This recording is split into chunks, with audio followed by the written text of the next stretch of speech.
ચોર આવતા હોવાની અફવાએ 4 દિવસથી ઉજાગરા કરતા ડભોઈના લોકો. ટીકળખોરોએ 4 દિવસથી ડભોઈના લોકોની ઊંઘ હરામ કરી નાખી છે. વડોદરાના ડભોઈમાં કોઈએ રાત્રે ચોર આવતા હોવાની વાત ફેલાવી. આ વાત વાયુવેગે આખા શહેરમાં પ્રસરી જતા ડભોઈના લોકોની ઊંઘ હરામ થઈ ગઈ. 1-2 દિવસથી નહીં પરંતુ 4-4 દિવસથી ડભોઈના લોકો ચોર આવી જવાના ડરથી રાતના ઉજાગરા કરી રહ્યા છે. સાંજે 7 વાગતા ચોર આવ્યાની વાત પ્રસરતા લોકો કામ ધંધા મૂકી દે છે. ચોરના ડરથી આ વિસ્તારમાં ફફડાટ ફેલાયો છે. હમણાં ચોર આવશે તેવી ચિંતાથી રાત્રિના સમયે લોકો ઉજાગરા કરી લાકડી લઈને રખપુ કરતા મજબૂર બન્યા છે. આ અંગેની જાણ પોલીસને થતા પોલીસે લોકોને માત્ર અફવા ગણાવી સાવધાન કર્યા. લોકોને અફવાઓથી દૂર રહેવા અપીલ કરી પોલીસે પેટ્રોલિંગ પણ વધાર્યું. આ તરફ ભરૂચ નજીક પણ અકસ્માતની ઘટના બની. દિલ્હી મુંબઈ એક્સપ્રેસ હાઈવે ઉપર ટ્રક અને કાર વચ્ચે અકસ્માતમાં એકનું મોત નીપજ્યું. આમોદ માતર અને સુઠોદરા ગામ વચ્ચે એક્સપ્રેસ રોડ પર અકસ્માત સર્જાયો. ભાવનગરથી સુરત જતા અકસ્માત થયો. કારનું ટાયર ફાટતા ટ્રક સાથે ટક્કર થઈ હતી, જેમાં કારનો કચ્છરઘાણ વળી ગયો. આ તરફ રાજ્યમાં હવે ગરમીનો વરસાદ થશે. ગરમી અકળાવી દેશે. રાજ્યમાં ભારે વરસાદની રાહ હવે ન જોતા હવે કાળઝાળ ગરમીમાં શેકાવા થઈ જજો તૈયાર. હવે ભાદરવાના તડકા તરખાટ મચાવશે. ભાદરવા માસમાં આકાશમાંથી નહીં ગરમીનો વરસાદ થશે. હવામાન વિભાગે આગાહી કરી છે કે હવે વરસાદ નહિવત પડશે. મોટાભાગના વિસ્તારમાં અકળાવી દે તેવી ગરમી પડશે. ભાદરવા માસમાં ગરમીની સાથે બફારો પણ ત્રાહિમામ કરી દેશે. લોકો ગરમીથી અને બફારાથી પરસેવે રેબઝેબ થઈ જશે. રાજ્યમાં 34 થી 35 ડિગ્રી સુધી તાપમાન રહેશે. અમદાવાદમાં 32 ડિગ્રી સુધી તાપમાન પહોંચ્યું. જો કે હવામાન વિભાગનું માનીએ તો હજુ ચોમાસાએ વિદાય લીધી નથી. ભલે અત્યારે ગરમી પડતી હોય પરંતુ હજુ વરસાદ પડવાની સંભાવના છે. 7 દિવસ સૌરાષ્ટ્ર અને દક્ષિણ ગુજરાતમાં સામાન્ય વરસાદી ઝાપટા રહેશે. રાજ્યમાં આ દરમિયાન ભેજવાળું વાતાવરણ રહેતા સામાન્ય વરસાદની સંભાવના છે. 1 જૂનથી 19 સપ્ટેમ્બર સુધી ગુજરાતમાં 44% વધુ વરસાદ પડ્યો છે. ક્ષત્રિય મહાસંમેલન મળે તે પહેલા વિવાદ. ભાવનગરના યુવરાજે કહ્યું, રાજકીય લાભ માટે મારા વડીલોનો ઉપયોગ કે દુરુપયોગ ન કરવો. સમસ્ત ક્ષત્રિય સમાજને એક કરવાના ઉદ્દેશથી આવતીકાલે 20 સપ્ટેમ્બરની શુક્રવારે અમદાવાદના ગોતા ખાતે આવેલા રાજપૂત ભવન ખાતે તમામ ક્ષત્રિય આગેવાનોનું ભવ્ય સંમેલન યોજાવા જઈ રહ્યું છે. આ સમારોહમાં સમસ્ત ક્ષત્રિય અસ્મિતા મંચની જાહેરાત થશે, જેમાં પ્રમુખ તરીકે ભાવનગરના મહારાજા વિજયરાજસિંહજી ગોહિલની તાજપોશી કરવામાં આવશે. આ સંમેલન પહેલા ભાવનગરના મહારાજાના પુત્ર એવા યુવરાજ જયવીરસિંહ ગોહિલે સોશિયલ મીડિયા ફેસબુક ઉપર પોસ્ટ કરી, જેમાં લખ્યું કે રાજપૂત એકતા અનિવાર્ય છે, તેમાં કોઈ શંકા નથી. રાજપૂત સમાજની કોઈ પણ સમિતિ તેમના રાજકીય લાભ ખાટવા માટે મારા પૂર્વજો અથવા મારા પરિવારના વડીલોનો દુરુપયોગ કરીને રાજકારણમાં સામેલ ન થાય. તો ભાવનગરના યુવરાજની એક પોસ્ટ સોશિયલ મીડિયામાં વાયરલ થઈ છે, જેને લઈ સંમેલન પહેલા જ સમાજમાં વિવાદની ચર્ચાએ પકડ્યું છે જોર. ત્યારે આ મામલે ક્ષત્રિય શક્તિ અસ્મિતા મંચના અધ્યક્ષે સ્પષ્ટતા કરી. ભાવનગરના યુવરાજ સાહેબ પહેલાથી જ સ્પષ્ટ છે. રૂપાલા વખતે પણ તેઓ સ્પષ્ટ હતા. તેઓ કોઈ સમિતિના સભ્ય નથી, એ સ્પષ્ટ વાત છે. ભરૂચમાં પૂરને લઈને રાજનીતિનું પૂર. મુમતાઝ પટેલની માંગ પર સોશિયલ મીડિયામાં વોર શરૂ.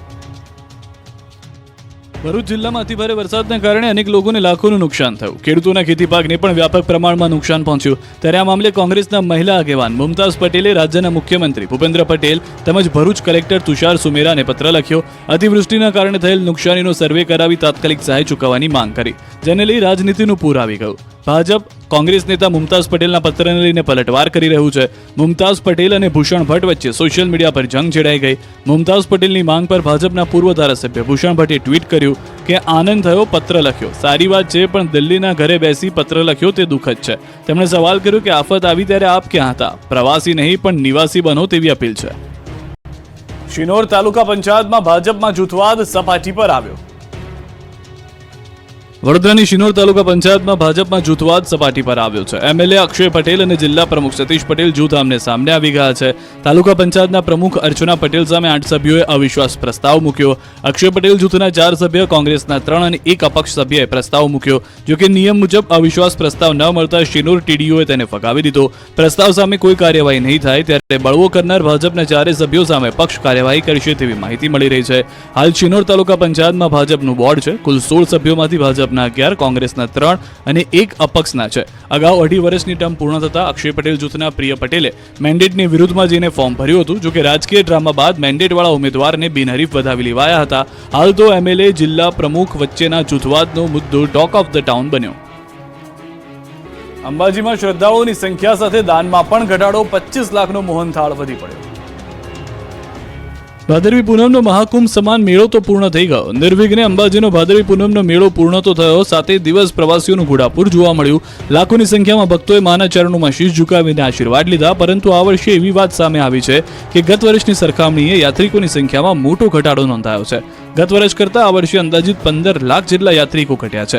યાત્રિકોની સાથે ધ્વજારોહણની સંખ્યા, ભોજન પ્રસાદ, મોહનથાળ પ્રસાદ પેકેટ, ચીકી પ્રસાદ પેકેટના વેચાણ અને ભંડારા ગાદી અને સોનાની આવક પણ ઘટી છે. આ વર્ષે ભાદરવી પૂનમના મેળામાં શ્રદ્ધાળુઓની સંખ્યા 45 લાખથી ઘટીને 32.54 લાખ થઈ. શ્રદ્ધાળુઓની સંખ્યા ઘટતા 25 લાખનો મોહનથાળનો પ્રસાદ વધ્યો છે. આ વર્ષે માત્ર 2,37,575 કિલો પ્રસાદ બન્યો હતો. 10,000 કિલો મોહનથાળનો પ્રસાદ વધ્યો હોવાનું અનુમાન છે. 20 લાખથી વધુ ભક્તોએ મોહનથાળ ચીકીના પ્રસાદનો લાભ લીધો. મહામેળામાં અંદાજે ₹2.66 કરોડથી વધુની રોકડ અને 500 ગ્રામથી વધુ સોનાનું દાન મળ્યું છે. 7 દિવસમાં એસટી બસે કુલ 11,455 ટ્રીપ કરી, જેમાં 5.04 લાખથી વધુ માઈ ભક્તોએ મુસાફરી કરી, જ્યારે અંદાજે 61,000થી વધુ ભક્તોએ ઉડાન ખટોલાના માધ્યમથી ગબ્બરે જ્યોતના દર્શન પણ કર્યા. ભોજન પંડાલમાં 5.19 લાખથી વધુ યાત્રાળુઓએ વિનામૂલ્યે ભોજનનો લાભ લીધો. અંબાજીમાં 7 દિવસમાં ₹34,59,000 લાખનું સોનું ભક્તોએ મા અંબાને ભેટ ધર્યું. ભાદરવી પૂનમના દિવસે યાત્રાધામ અંબાજીમાં અમદાવાદના માઈ ભક્તે ₹18.62 લાખનું 2 કિલો 50 ગ્રામ સોનું મા અંબાને ભેટ કર્યું હતું.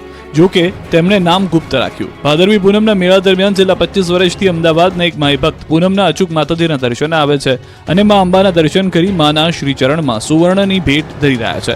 બુધવારે પૂનમે તેમણે 18,62,000ની કિંમતના 250 ગ્રામ સોનાની ભેટ કરી ધન્યતાની લાગણી વ્યક્ત કરી, જેમણે ગત વર્ષે અડધો કિલો સોનું ભેટ કર્યું હતું. જોકે દાતાએ પોતાનું નામ ગુપ્ત રાખ્યું. તો અંબાજીમાં ભાદરવી પૂનમના મેળામાં અંતિમ દિવસે 234 ગ્રામ 970 મિલીગ્રામ સોનાની ભેટ મળી. ₹15,97,300 કિંમતનું સોનું આવ્યું દાનમાં. આ મેળાના અંતિમ દિવસે 34,59,802 રૂપિયાની સોનાની ભેટ મળી. અંબાજીનો મેળો પૂર્ણ, સેવા કેમ્પના સંચાલકનું સન્માન. શક્તિપીઠ અંબાજીમાં ભાદરવી પૂનમનો મેળો નિર્વિઘ્ને સંપન્ન થયો. ભાદરવી પૂનમના મેળામાં કુલ 32.54 લાખ શ્રદ્ધાળુઓ મા અંબાના દર્શન કરવા આવ્યા. મેળાના અંતિમ દિવસે અંબાજીના માર્ગો ઉપર 245 જેટલા વિવિધ સેવા કેમ્પ કરનાર સંચાલકોને સન્માનિત કરાયા. તો સાથે સાથે અંબાજી મેળાની સુગંધ દેશભરમાં ફેલાવનાર પ્રિન્ટ અને ઇલેક્ટ્રોનિક મીડિયા કર્મીઓને પણ સન્માનપત્ર અપાયા. મેળામાં કુલ 5 લાખ લોકોએ એસટી બસમાં મુસાફરી કરી. ₹2.66 કરોડ ભંડારાની આવક થઈ, જ્યારે મંદિરના શિખરે 3,134 ધજાઓ ચડાવાય તો 19.59 લાખ પ્રસાદના પેકેટનું વિતરણ કરાયું. અંબાજી મંદિર આવતીકાલે બપોરે 1 વાગ્યા પછી બંધ રહેશે. જો તમે આવતીકાલે અંબાજી મંદિર દર્શન કરવા જવાનો પ્લાન બનાવી રહ્યા છો તો ન બનાવતા, નહીં તો થશે ધક્કો. કેમ કે ભાદરવી પૂનમનો મેળો પૂર્ણ થયા બાદ આવતીકાલે બપોરે 1 વાગ્યા પછી અંબાજી મંદિર બંધ રહેશે. અંબાજી મંદિરમાં આવતીકાલે પ્રક્ષાલન વિધિ યોજાશે. ભાદરવી પૂનમ મહામેળો પૂર્ણ થયા પછી પ્રક્ષાલન વિધિ થશે. વર્ષમાં એક જ વાર પરંપરાગત રીતે પ્રક્ષાલન વિધિ યોજાય છે, જે કારણે આવતીકાલે અંબાજી મંદિર બપોરે 1 વાગ્યા પછી બંધ રહેશે. માતાજીની સાંજની આરતી રાત્રે 9 કલાકે થશે. 21 સપ્ટેમ્બરથી આરતી તથા દર્શનનો સમય રાબેતા મુજબ રહેશે. બીજી તરફ મેળો પૂર્ણ થયા બાદ અનેક વિસ્તારમાં ભારે ગંદકી પણ જોવા મળી છે. અંબાજી તેમજ આસપાસના વિસ્તારોમાં સફાઈ કામગીરી માટે 1200 કરોડ રૂપિયા જેટલી માતબર રકમનું ટેન્ડર પણ અપાયેલું છે. તેમ છતાં કચરાના ઢગલા જોવા મળ્યા. ગટરો પણ કચરાથી ઉભરાતી દેખાય. ત્યારે રોગચાળો ફાટી ન નીકળે તે માટે NSSની 15 થી 20 ટીમ સફાઈ કામગીરી માટે અંબાજી પહોંચી કચરો ભેગો કરી ગંદકી દૂર કરવાની કામગીરી હાથ ધરી. ગુજરાતની જનતા પર વધુ એક મોંઘવારીનો માર. ખાદ્ય તેલના ભાવમાં ફરી તોતિંગ ઉછાળો. તહેવારોની સિઝન નજીક આવતા ખાદ્ય તેલના ભાવમાં ફરી એકવાર વધારો થયો છે. કપાસિયા તેલના ભાવમાં પ્રતિ ડબ્બે 60 રૂપિયાનો વધારો થયો છે. બીજી તરફ સિંગ તેલના ભાવમાં છેલ્લા 2 દિવસમાં 60 રૂપિયાનો ઘટાડો થયો છે. કેન્દ્ર સરકારે આયાતી ખાદ્ય તેલની ઇમ્પોર્ટ ડ્યુટીમાં વધારો કરતા સિંગ તેલ સિવાયના તમામ ખાદ્ય તેલમાં છેલ્લા 15 દિવસમાં 300 રૂપિયાથી વધુનો વધારો થયો. કપાસિયા, સોયાબીન, મકાઈ, સનફ્લાવર સહિતના તેલના ભાવે ડબ્બે 300 થી 400 રૂપિયાનો વધારો થયો. કપાસિયા તેલનો ડબ્બો 1 મહિના પૂર્વે જ 1600 થી 1650 રૂપિયા સુધી મળતો હતો. તેનો હાલ ભાવ 2050 થી 2100 રૂપિયા સુધી થઈ ગયો છે. પામ તેલ જે 15 દિવસ પૂર્વે 1500 થી 1550 સુધીમાં મળતું, તેનો હાલ ભાવ 1980 થી 2050 સુધી પહોંચ્યો છે. સોયાબીન તેલનો ભાવ હાલમાં પણ ₹2000 સુધી પહોંચી ગયો છે, જ્યારે કે મકાઈના તેલનો ભાવ 1800 થી 1900 રૂપિયા સુધીની વચ્ચે છે. જ્યારે કે સનફ્લાવર તેલનો ભાવ 1850 થી લઈ 1950 રૂપિયા સુધીમાં મળી રહ્યા છે. ત્યારે ખાદ્ય તેલોમાં આગ ઝરતી તેજી દિવાળી સુધી યથાવત રહેશે તેવું વેપારીઓનું માનવું છે. બીજું કારણ એ પણ છે કે રાજ્યમાં આ વર્ષે કપાસનું ઓછું વાવેતર થતાં ઉત્પાદનમાં ઘટાડો થાય તેવી શક્યતા છે. બીજી તરફ કપાસના પાકમાં ગુલાબી ઈયળનો રોગ આવી જતા ઉતારો પણ ઓછો છે. આ જ કારણોથી કપાસિયા અને તેલીબિયાના ભાવ વધ્યા છે. સુરતના મહુવામાં ગરીબોના અનાજના કાળાબજારીનો પર્દાફાશ. સુરતના મહુવા તાલુકામાં સરકારી અનાજના કાળા બજારનો પર્દાફાશ થયો છે. બીજા બાજુએ ગરીબોના હક પર તરાપ મારતા લાભાર્થીઓમાં રોષ છે. મહુવામાં આદિવાસીઓને અનાજ પૂરતું ન મળતું હોવાની રાવ ઉઠી છે. છેલ્લા 8 મહિનાથી ગરીબોને અનાજનો પૂરતો જથ્થો ન મળતા હોવાની ફરિયાદ છે. અનેક રજૂઆત બાદ પણ મામલતદાર કચેરી દ્વારા સસ્તા અનાજ દુકાનદારો સામે કોઈ નક્કર કાર્યવાહી ન કરાઈ હોવાનો આક્ષેપ કરાયો છે. ત્યારે આદિવાસી સંગઠન હવે મેદાનમાં આવ્યું છે અને જાતે જ પુરાવાઓ એકત્રિત કરવાનું શરૂ કરી વિજિલન્સ તપાસની માંગ કરવા આવેદન પાઠવ્યું. અને જો માંગ સ્વીકારવામાં ન આવે તો જનતા રેડની ચીમકી ઉચ્ચારી. તો આ મુદ્દે મામલતદારનું કહેવું છે કે અલગ અલગ કક્ષાએથી તપાસ માટેના સૂચનો આપી દેવાય છે, જેમાં કોઈ પણ ગેરરીતિ જણાશે તો પરવાનેદાર સામે કાયદેસરની કાર્યવાહી કરાશે. ગિરનાર પર વીજ લાઇન શરૂ કરવા પીજીવીસીએલ પાસે નથી સમય. ગિરનાર પર વીજ લાઇન શરૂ કરવા પીજીવીસીએલ પાસે નથી સમય. જૂનાગઢમાં ગિરનાર પર્વત પર ઉદ્ઘાટનના વાંકે નવી વીજ લાઇન કાર્યરત ન થતા હજી પણ અંધારું છે. વર્ષો જૂની વીજ લાઇનમાં યોગ્ય પુરવઠો ન મળતા શક્તિપીઠ અંબાજીમાં અંધારામાં મા અંબાની આરતી કરવાની ફરજ પડી રહી છે. 8 કરોડના ખર્ચે અતિ દુર્ગમ એવી ગિરનાર પહાડી પર 11 કેવીની હેવી વીજ લાઇનનું કામ પૂર્ણ થઈ ગયું છે. અંદાજિત 4000 મીટર જેટલો કેબલ પાથરી ટ્રાન્સફોર્મર ઊભા કરાયા છે. જોકે કામ પૂર્ણ થયા બાદ પણ વીજ લાઇન કાર્યરત નથી થઈ, જેના કારણે પારાવાર મુશ્કેલી થઈ રહી છે.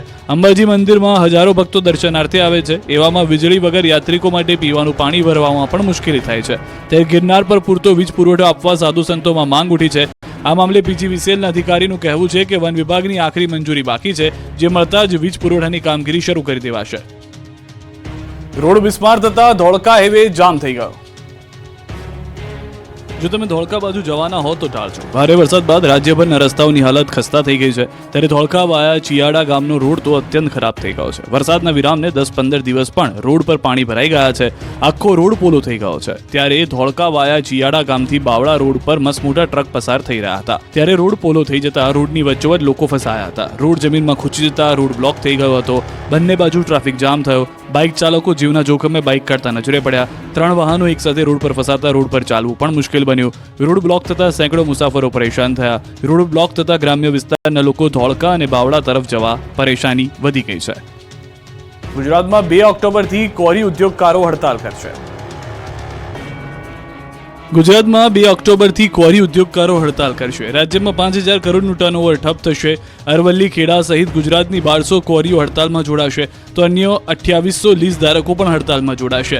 એન્વાયરમેન્ટ સર્ટિફિકેટના નામે ખાણ ખનીજ વિભાગની પજવણીથી કોરી ઉદ્યોગકારો પરેશાન છે. ખાડા અને સ્ટોક માપણીના નામે હેરાનગતિ કરાઈ રહી હોવાનો આક્ષેપ કર્યો. ખાણ ખનીજ વિભાગની હેરાનગતિથી 60% ઉદ્યોગો બંધ થવાનો દાવો કર્યો. 60% કોરીઓના ETI અને રોયલ્ટી પેપર આપવાના બંધ કરાતા રોષ ફેલાયો, જેથી ગુજરાતમાં 2 ઓક્ટોબરથી કોરી ઉદ્યોગકારો હડતાલ કરી વિરોધ કરશે. આ અંગે ગાંધીનગર ખાતે બેઠક બાદ નિર્ણય લેવાયો છે. દ્વારકાના શિવરાજપુરમાં મલ્લ કુસ્તી મેળો યોજાયો. દંગલ ફિલ્મ જેવા સર્જાયા દ્રશ્યો.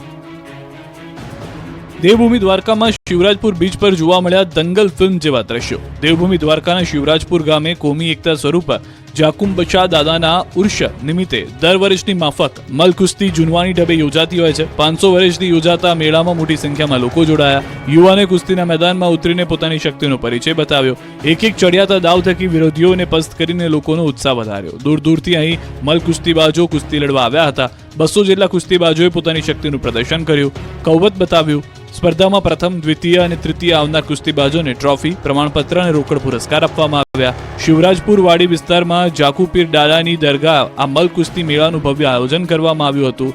દેશી WWF ગણાતી મલ્લ કુસ્તીને નિહાળવા દૂર દૂરથી લોકો આવ્યા હતા. નવરાત્રી પહેલા અમદાવાદમાં યુવકે 35,000 ખર્ચીને બનાવી 5 કિલો વજનની પાઘડી. નવલા નોરતાની તૈયારીઓ પૂરજોશમાં ચાલી રહી છે. ત્યારે અમદાવાદમાં આ વખતે અનુજની પાઘડી ધૂમ મચાવવાની છે. આંતરરાષ્ટ્રીય ગરબા ખેલાડી અનુજ મુદલેરિયાએ આ વર્ષે 5 કિલોની પાઘડી તૈયાર કરી છે. આત્મનિર્ભર ભારત થીમ પર તૈયાર થયેલી આ પાઘડી ખાસ છે. આંતરરાષ્ટ્રીય સ્તરે ખ્યાતિ ધરાવનાર અમદાવાદના ખેલૈયા દર વર્ષે અવનવી થીમ પર પાઘડી તૈયાર કરે છે. ત્યારે આ વખતે પણ તેમણે આત્મનિર્ભર ભારતની થીમ પર આકર્ષક પાઘડી અને ગરબાનો પહેરવેશ તૈયાર કર્યો છે. પ્રધાનમંત્રી મોદીને ત્રીજી ટર્મ માટેની શુભેચ્છા. ડાયમંડ બુર્જ સહિતની પ્રતિકૃતિનો ટ્રેડિશનલ પાઘડીમાં સમાવવામાં આવી છે. 35,000ના ખર્ચે અનુજ મુદલિયારે આ પાઘડીને તૈયાર કરી છે, જેનું વજન 5 કિલોગ્રામ છે, જ્યારે તેના પહેરવેશનું વજન 12 કિલોગ્રામ છે. આ પહેલા અનુજ heritage, GST, corona warriors, Sonu Sood અને આઝાદીના 75 વર્ષની થીમ પર પાઘડી બનાવી ચૂક્યા છે. અનુજને તેની પાઘડીના કારણે વર્ષ 2019માં ઇન્ડિયા બુક ઓફ વર્લ્ડમાં પણ સ્થાન મળ્યું હતું. અનુજ છેલ્લા 7 વર્ષથી આ પ્રકારે પાઘડીની જુદી જુદી ટ્રેડિશનલ થીમ સાથે ગરબાના ગ્રાઉન્ડ પર ઉતરે છે. રાજકોટમાં દોડશે મેટ્રો રેલ. 38 કિલોમીટરનો રૂટ તૈયાર કરવાનો ખર્ચ ₹10,000 કરોડ. અમદાવાદ અને સુરતની જેમ હવે રાજકોટમાં પણ દોડશે મેટ્રો ટ્રેન. રાજકોટને એમ્સ ક્રિકેટ સ્ટેડિયમ આંતરરાષ્ટ્રીય એરપોર્ટ મળ્યા બાદ હવે રાજકોટમાં મેટ્રો રેલ પણ દોડતી થશે. રાજકોટમાં મેટ્રો રેલ શરૂ કરવા માટેની તૈયારીઓ શરૂ થઈ ગઈ. રાજકોટ મેટ્રોની જવાબદારી Gujarat metro rail corporation limited કંપનીને ગાંધીનગર કચેરી સંભાળશે. મેટ્રો રેલના અધિકારીઓ રાજકોટમાં આવીને સર્વે પણ કરી ગયા. ગુજરાત સરકારે આ પ્રોજેક્ટને મંજૂરી આપીને તેનો DPR કેન્દ્રમાં મંજૂરી માટે મોકલી આપ્યો. કેન્દ્રની મંજૂરી મળ્યા બાદ ઝડપથી રાજકોટમાં મેટ્રો રેલનું કામ શરૂ કરી દેવામાં આવનાર છે. રાજકોટમાં મેટ્રો રેલ પ્રોજેક્ટ માટે આશરે ₹10,000 કરોડ ખર્ચ થશે અને શહેરની આસપાસનો અંદાજિત 38 થી 40 કિલોમીટરનો વિસ્તાર આવરી લેવામાં આવશે. સંભવત Shapar Veraval 150 foot ring road, Khanderi, AIIMS સહિતના રૂટ પર મેટ્રો રેલ લાઇન બિછાવવામાં આવી શકે છે. રાજકોટમાં મેટ્રો રેલ શરૂ થવાની દરરોજ આશરે 20 થી 25,000 લોકોને લાભ મળવાની શરૂઆત થશે. ભાવનગરમાં GSTના બોગસ બિલિંગ કૌભાંડના 3 આરોપીની ધરપકડ. ભાવનગરમાં GSTના બોગસ બિલિંગ કૌભાંડના માસ્ટર માઇન્ડ 3ની પોલીસે ધરપકડ કરી. પાલીતાણા ટાઉન પોલીસ મથકમાં GSTના બોગસ દસ્તાવેજ કેસમાં નાસ્તા ફરતા અબ્દુલ કાદર ઉર્ફે છોટા શકીલ સૈયદને કુંભારવાડા સર્કલથી, આરોપી જાફર અહમદ આરબને હલુરિયા ચોક નજીકથી અને અશફાક ઉર્ફે બાડો સિપાઈને પીરછલ્લા શેરીમાંથી ઝડપી લઈ કાર્યવાહી હાથ ધરી. 1,000 કરોડ કરતાં વધારે રકમના બોગસ બિલિંગ કૌભાંડમાં આરોપીઓના નામ તપાસ દરમિયાન ખુલ્યા હતા. 1 વર્ષ જેટલા સમયથી આરોપીઓ ધરપકડના ભયથી ભાગતા ફરતા હતા. પેરોલ ફરોલની ટીમે 3 આરોપીઓને ઝડપી વધુ તપાસ હાથ ધરી છે. સુરતમાં લોકોને ખોટા સોનાના સિક્કા પધરાવતી ગેંગ ઝડપાઈ છે. લોકોના ઘરે ઘરે જઈને ઘી વેચવાના બહાને પોતાની પાસે રહેલા સોનાના સાચા સિક્કા સસ્તા ભાવે આપવાનું કહીને લોકોને ખોટા સિક્કા પધરાવતી ગેંગ ઝડપાઈ છે.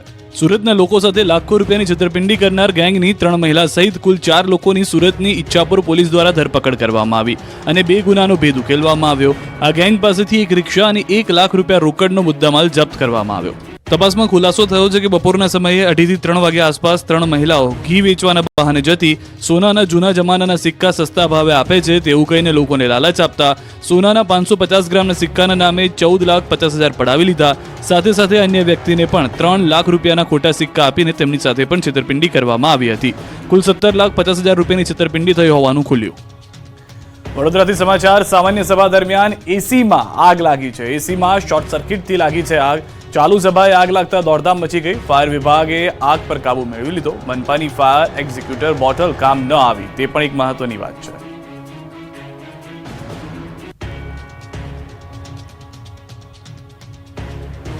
રાજકોટ જિલ્લામાં ફરી સિંહના આટાફેરા. રૂપાવટી ગામના વાડી વિસ્તારમાં ચડી આવ્યા સિંહ. રૂપાવટી, બાવા પીપળિયા, RTBT સહિતના વિસ્તારની અંદર, પીપળવાવ સહિતના વિસ્તારમાં પણ સિંહોના આટાફેરા જોવા મળ્યા છે. 3 સિંહે વાડી વિસ્તારમાં ધામા નાખ્યા. અહીંથી જૂનાગઢનો જંગલ વિસ્તાર નજીક થતો હોવાથી સિંહની રહે છે અવરજવર. વન વિભાગે આ 3 સિંહ પર રાખી રહ્યું છે નજર.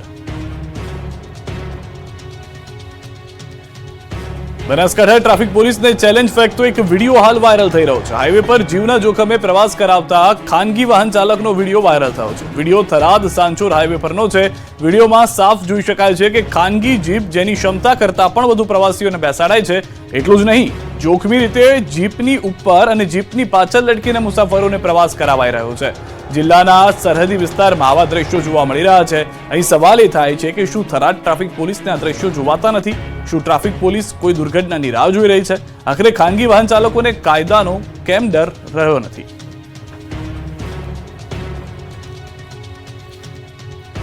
વડોદરા મનપા અડધડ વહીવટથી ઈ રિક્ષાઓ ધૂળ ખાઈ રહી છે. સત્તાધીશોના વધુ એક અડધડ વહીવટથી લાખો રૂપિયાના ખર્ચે વસાવેલી ઈ રિક્ષાઓ ભંગાર બની ગઈ છે. પહેલા બોર્ડ જોઈ, હવે ઈ રિક્ષાઓ. ડોર ટુ ડોર કચરાના કલેક્શન માટે ઉપયોગમાં લેવાતી ઈ રિક્ષાની દરકાર ન લેવાય. 5 વર્ષ અગાઉ વુડા દ્વારા ભાયલી ગ્રામ પંચાયતમાં ઈ રિક્ષા ફાળવવામાં આવી હતી. તંત્રના 2 વિભાગો વચ્ચે સંકલનના અભાવે પ્રજાના પૈસાનો વેડફાટ કરાયો. આવારા તત્વોએ ઈ રિક્ષાનું ભંગાર વેચી નાખ્યું તો ચાર્જિંગ પોઈન્ટના વાયરો અને કેટલાક બોર્ડ પણ ચોરાઈ ગયા. અધિકારીઓની લાપરવાહીના કારણે ઈ રિક્ષા ધૂળ ખાતી હોવાના કોંગ્રેસ નેતા ચંદ્રકાંત શ્રીવાસ્તવે આરોપ લગાવ્યા.